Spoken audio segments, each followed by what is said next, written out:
Kei aku nui, kei aku rahi, rarau mai ki te kāpunipunitanga o ngā taniwha hikuroa o te motu, ki te whenua ahurei o Waitangi.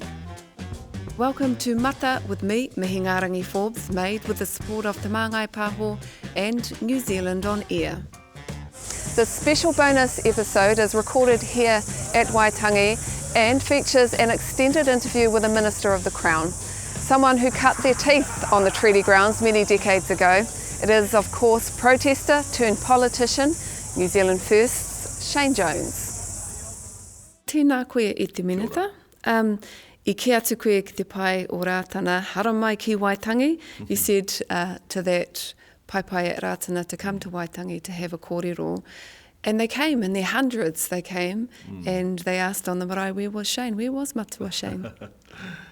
Well, if I can just go back to Ratana, I know that there are rare opportunities, and the pai is often one of those opportunities where you can be direct and put the kaupapa forward. But I did feel that it was a bit awkward at Ratana, quite apart from the identity of the speakers. So that's what I meant. No, this type of kōrero, don't bring it here to Ratana, which is more of a rangi Māori ko tahitanga Pāonga Ariki place. Come to Waitangi. So no, I will fulfill my characteristic rhetoric later today. But it wasn't a statement I was making to be a clown. But this has always been in my lifetime a place where the dust swirls and the kōrero is laid down. And a key point I wanted to make was there are most certainly differences of approach and differences of opinion. But I'm just nervous that they don't get catastrophized. There was certainly dust swirling at Ratana, and you know, we saw a different Shane Jones there on the pai, a little bit more pukureri, and I think some of the name calling, taureka for one, their words not mine. Why do you think people are directing those kind of slurs towards you? I have been criticised for not rising above it. And one of my whanaunga at Ratana, she said, Shane, please don't use your knowledge to deprecate us. I mean, it was in Māori, she said it. Yeah. Kaua tō mātauranga, e tukua hei whakiti a mātou. So that's a fair criticism that someone like myself. But I found it really odd that a young tūhoi boy should, number one, be speaking there, and number two, given the amount of mahi that over the years Winston and I have done in tūhoi, and it's totally unheralded. So but I'm also sending a message to the younger generation coming through, these cultural Dalai Lamas who may have been through panekiretanga or something like that.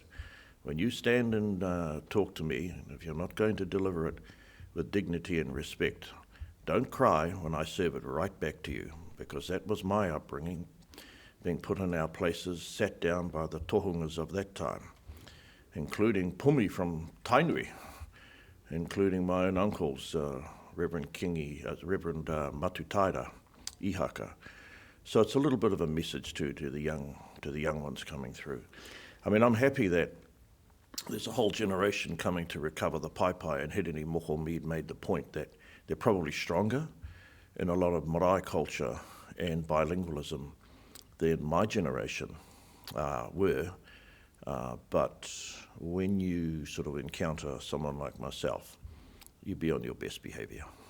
Well, they're here, and they've turned up in their hundreds, and they're here for a wānanga of some kind. They came talking about unity, and there was a call for a Māori parliament yesterday as well. How would a Māori parliament, te whare orunga, we've had one before, could you work with that? You know, what I'm going to say today is that there are a host of esoteric pursuits and concerns, and then there is the burden of social and economic challenges. And I live by 3 yearly cycles, so I know what it's like to be booted out. I'm going to exhaust every inch of what kaha I have to address those practical material challenges and endeavour to create advancement for our whānau in that regard. I'm not going to spend any time are not going to spend any effort on advancing what I regard, given the character of the challenges we face, on esoteric matters of indigenous sovereignty, a new Māori legislature, and other such matters. If others want to, they're entitled to, but I'm not going to. Okay, that's a no to that. Let's put that to side and let's talk about more things that you have been talking about. This year the kaupapa is Toitu he whakaputanga, Toitu te tiriti. You won't and don't support the ACT Party's Treaty Principles Bill past the first reading, and your party has its own treaty policy. It involves the Waitangi Tribunal. So talk to me about the refocusing of the scope. Yeah, well, some of the remarks I've made about the Waitangi Tribunal probably could have been a bit more felicitous.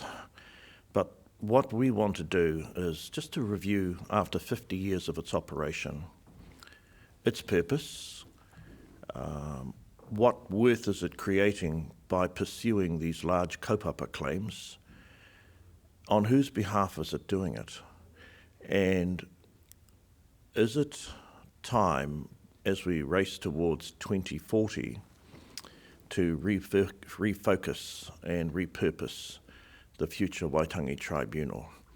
I have no well-conceived or well-written new template for it, but I'm really keen for Tama, because it's under his jurisdiction, to find a couple of people to review it. One name has already been given to me, that's Dame Sian Elias, but look, those decisions will be made by the government. But anyone who thinks we're going to turn it into a tūpāpaku, no. But I want people to be kind of fair-minded and reasonable. Any organisation that's been around for 50 years had it, if you start in 1975 and go back to 1925, a lot happened over those 50 years, and a lot has happened over the 50 years that will be arrived at next year. So that's why we've wanted to review it. It's not really an organisation like other organisations, is it, though? Because it was set up in 1975 in response to treaty grievances, and our ancestors had been writing and petitioning the government, all falling on deaf ear. So, I mean, I guess, what do you think the original scope of the Waitangi Tribunal was, and what's the issue with that today?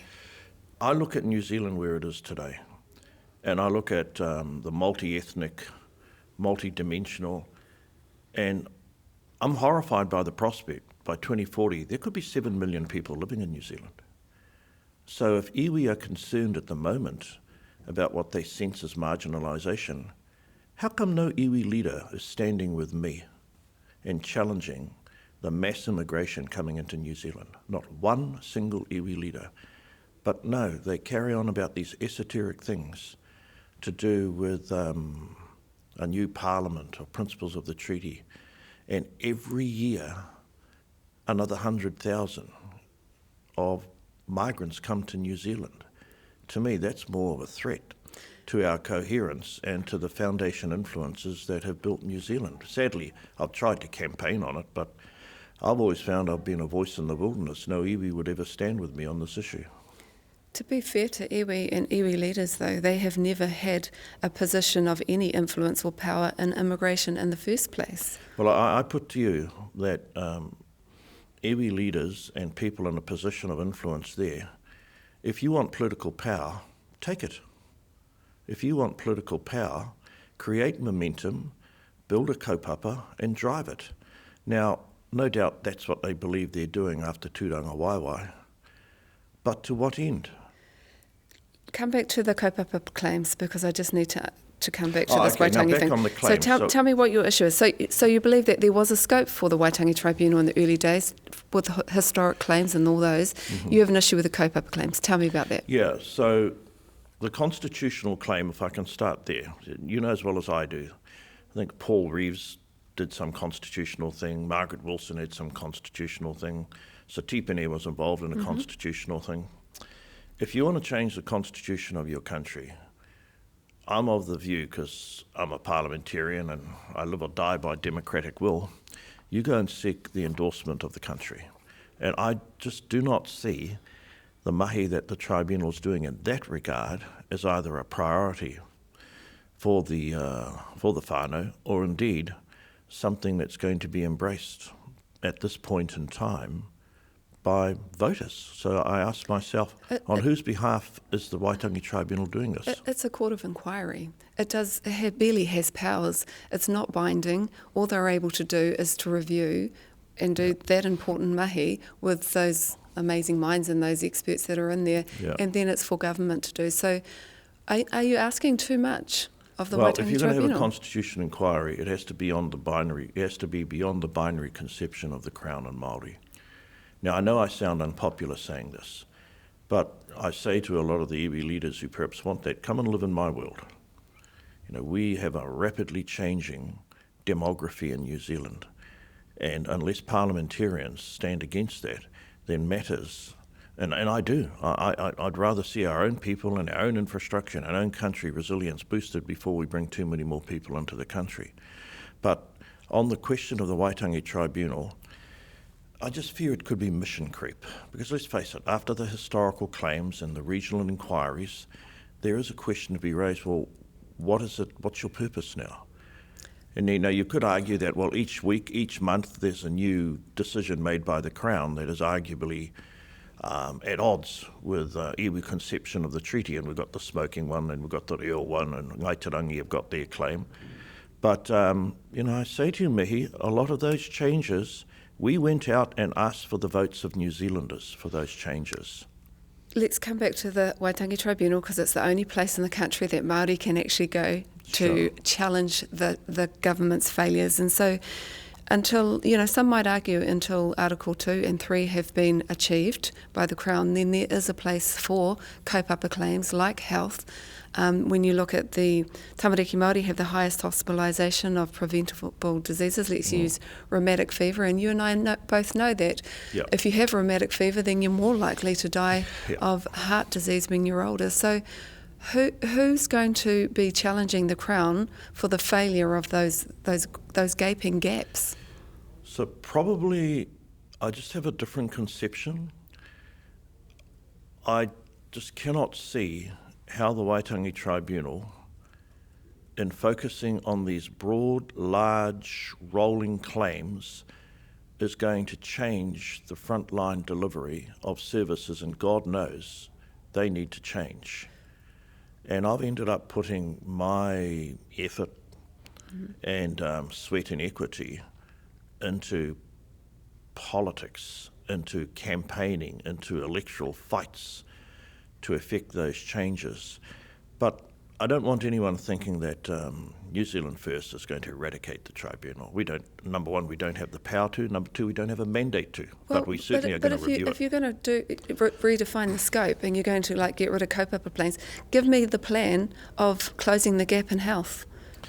Well, the only way you can close the gap in health is not through the Waitangi Tribunal. You've got to refocus the delivery at the front end, reduce the amount of bureaucracy involved, and do, funnily enough, what David Seymour told the iwi leaders. He'd rather, and I think New Zealand First has always hankered after this, find a method of delivery that works at the front. What is it? Well, because both parties are trying to redefine and rewrite principles, you don't have a method. Find a method you're talking about. What is it? Because you can't throw away something without replacing it with something that's successful. Yeah, see, I'll be really pithy and clear here. It is my view that shoving the principles of the Treaty of Waitangi in legislation will no longer act as a lever to change the quality and the conduct of behaviour at the front. Fund more agencies, fund more entities, the Māori Women's Welfare League, Hapu, Iwi, whoever is making a material difference at the front. That's what I mean by material advancement. Of course I know that the Waitangi Tribunal will continue to host claims, but I've been around in this game long enough to know that the ability to convert whatever dicta they come up with into a frontline response, politicians get more power, I would say more power, good or bad, over that than the tribunal. Is there a chance that you, who actually operates as the Crown, looking to redefine the scope of the Waitangi Tribunal would in fact actually extend the wrongdoings of the Crown by changing something without the support of Māori? Well, I don't think a review should be catastrophised. And a review would have to involve, obviously, the main users of the tribunal. That's the legal fraternity, people who have had a proven track record at working there, the members of the tribunal, may even be retired judges who themselves have to cope with some of the flow-on of the tribunal. Now, I think a review is like, rather than seeing it as either a negative or a step backwards, it's future-proofing an organisation that was still obviously embraced by many Māori advocates. But we've got to make sure that what it does is fit for purpose over the next 15 years, because I see the next 15 years as an opportunity to not only stimulate, but to boost from here on greater forward momentum about our people. At the weekend, you wrote a piece where you said that the treaty and te tiriti should be read together. How do you understand, where does he whakaputanga fit in? How do you read that? Okay, so just on the matter of the treaty, I'm influenced by Maturata's view. It was a bilingual, indivisible document. So I do not buy into the dismemberment of the treaty. I suspect that's come out of the University of Auckland, whereas one is a particular charter and the other is irrelevant. That's just never a view that I grew up with. It's not a view that I endorse. In relation to te whakaputanga... But just on that, to be fair to those rangatira who signed te tiriti and not the treaty, are you saying that they gave permission for their signatures to be transferred to another document that didn't mean the same thing? Very few people who are voluble on the treaty have read the Kohimarama Treaty Conference. I have. The Kohimarama Treaty Conference settled once and for all what at that time, and those rangatiras like Tāmati Wakanini then were still alive. And I'd encourage people that are on this new flight to dismember the treaty to go back and read the Kohimarama Treaty of Waitangi Conference. Perversely enough, held in Kohimarama, you wouldn't think so today. So that's why I'd take a different view. On the question of the whakaputanga, well, I'm from Te Aupōuri and our tupuna Mahia signed it. He didn't sign it at the same time as other tupuna, Panakareo and others did. And I've always conceived it to be an economic trade instrument in terms of enabling Patuone and the others to engage in trade and prove their worth. But I don't plan to spend any time or effort trying to breathe life into whakaputanga. This is why I'm not interested in UN indigenous rights doctrine like Moana in them. I'm a treaty person, and with the creation of the treaty, there was the fusion of two traditions. That's why I regard it as indivisible. So I may sound a little bit old-fashioned these days. I don't buy into this separate UN doctrine of indigenous rights. No, but you're asking the listener to consider the treaty, te tiriti, and the Kohimarama outcome. Yeah. So it's a series of hui. I'm asking, just 4 years earlier, the British Crown acknowledged he whakaputanga, so it must be part of the conversation. Yeah, no, it's a part. Well, you can go back earlier. You can go back to the letter of Titore. Well, just go back to he whakaputanga. And if you go right back to Hongi, when he came back 5 years after Waterloo, and they said, Hongi will make you the king. Hongi knew there's no way he could be the king. In the cup of the hand of his own people, he'd be squashed to death. So there's a host of events that took place. You're absolutely right. But the treaty is the seminal event. Yes. And the whakaputanga does feed into the treaty, and it's got similar language because the same people translated it. I don't know. The language in he whakaputanga is much stronger. And as you say, it was about trade because it was about a flag, but it was also that Māori would not let anyone else make laws in their country for their people. So obviously, things changed, discussions had happened, but it's hard. It's a long bow to think that those rangatira who signed he whakaputanga then gave away their tino rangatiratanga just 5 years later. Yeah, no, I understand what you're saying. But I say to you, we're in 2024 and we've got a situation largely through our own inactivity, where we're marching from 5 million people to 6 million people to 7 million people. I'm just astounded why either the media or much of Māori leadership thinks that the answer lies in 1835 and 1840, where every year more people are going to come to our country because it's a haven in terms of where they've come from. Perhaps they're saying the answer lies in equity and equality, so they could also make some decisions about immigration and things like that. I want to talk about your letter. You suggest that Māori need to move on, and we're talking about it today, from the victimhood mentality and to adopt their ancestors' adaptability and acquisition. And I wonder, isn't that exactly what iwi trusts and runanga around the country are doing? They're adapting to government legislation, seeking to acquire wealth. Some of them are very wealthy and to be in a better financial position.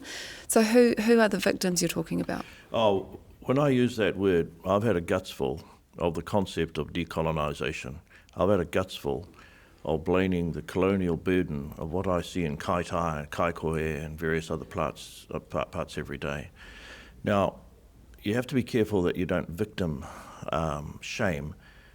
But for me, rangatiratanga, for me, mana motuhake, or even our own language, I'm about identifying what are the day-to-day challenges, and this notion that somehow we can continually rely on the past as an excuse for our current situation or the future.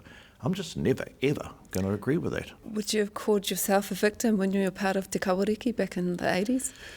No, the Kawariki in 1984, I'll tell you a story about that.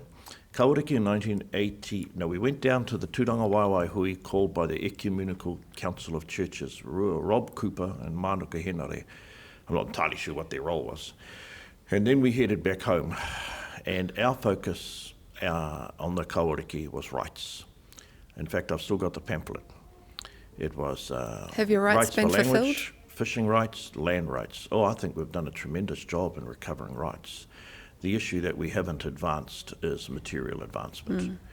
And you could say that the rights have only benefited a narrow fraction, and that's a valid criticism about some runanga. But I think that's a bit petty. The fact of the matter is a lot of the rights that have been restored, and I find it very satisfactory, they're not big enough, they're not extensive enough to deal with multi-generational hardship. But we should celebrate what the hell we have achieved in that sort of 30-year period. How does your coalition think that Ngapuhi should be settled? Do you think it should be a one commercial entity, or would you listen to the people? Because 72% of them voted for a 6 tai whenua regional settlement. What are your thoughts? I don't know if there's a lot of energy in our government to expend on the Ngapuhi settlement if the hau kāinga aren't organised. My personal view all along, which I've never hidden, is that Ngapuhi needs a big tent approach. And maybe a model is Ngāti Whātua, where they have an overarching runanga, and elements of Ngāti Whātua have their own assets. But my preference, because Ngapuhi's like a microcosm of the Māori people. So many people say they're Ngapuhi, just as so many people say they're Māori. And the balance is to get a central, powerful resource and also give due recognition to the elements that make up Ngapuhi. Lots of people may say they're from Ngapuhi, engari e ora ana ngā hapu o Ngapuhi. You know, when you're here at Waitangi, you can feel the life and the energy and the reo and the tikanga and the kawa. I mean, they argue about it on the marae, you know, whose kawa's going to stand here. So, I mean, compared to other parts of the country, this is a very Māori place to be. It always has been. And I feel like, you know, when you talk from the Crown, as a Crown agent, really, as an MP, about how Ngapuhi is not organised enough, it's kind of unfair when you consider the resources the Crown has had for the last 184 years and the position of Māori. You know, Ngapuhi, they signed the treaty for a brief period of time. The capital was here. Once that capital left Waitemata, and it left after Rewiti, Api Haitakawa's nephew, if I'm not mistaken, came and petitioned the Crown to go to Waitemata. They wanted the Crown there as a buffer between Waikato and Ngapuhi, and they had every reason to want the Crown to go there. So there has been a long period of neglect and marginalisation in the north, which from time to time I've done something about as a politician, but those good deeds do not go unpunished. But the reality is that in a part of New Zealand like Northland, unless there is a substantial core amount of power and capital, very hard to change the lives of people. Are Māori indigenous? Pardon? Are Māori indigenous? Yeah. We're tangata whenua. We trace our whakapapa as Julian asked me this question. Shane, your rangatira Winston said that we're not indigenous to New Zealand. And I said, Julian, you've spent a whole part of your career proving that we came from Hawaii with all the kōrero of ngā toki matawhaurua, mā tātua. I said, when we go to Marquesas or Rarotonga, the language in Manahiki is not the same, but it's remarkably similar. I said, that's all Winston was saying. We're part of the big Pacific community. Was Winston wrong? The leader's never wrong, under no circumstances. Can you see that kind of kōrero, though, how infuriating that must be for tangata whenua who are barely holding on to their motuhaki here in Aotearoa? I would say to our people, this is electoral politics. You may hear from me, David Seymour, but the God of wind blows our words away. We're politicians, and in the heat of debate, rhetoric is deployed, whether it's left or right of politics, and we shouldn't actually cling and use those words as a justification for remaining angry. He pahu noi. Are you saying that Well, we shouldn't believe anything you say? Is that what you're saying? When you're in an election, you are fighting for every iota of attention.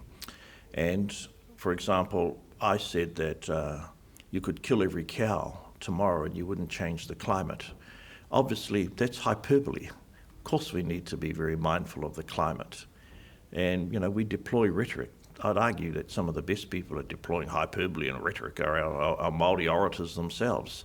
So you've got to conceive, like my nephew Penny talking about, I'll let my figurative gun do the talking. So I'd just say to our own people, you know, toughen up. That's the nature of politics, rhetoric. Tēnā koe.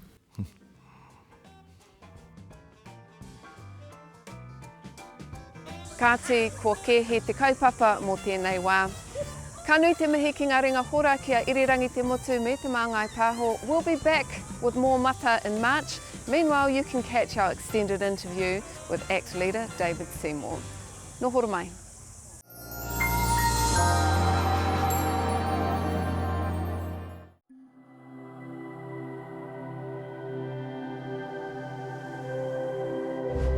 Ko te reo, te take.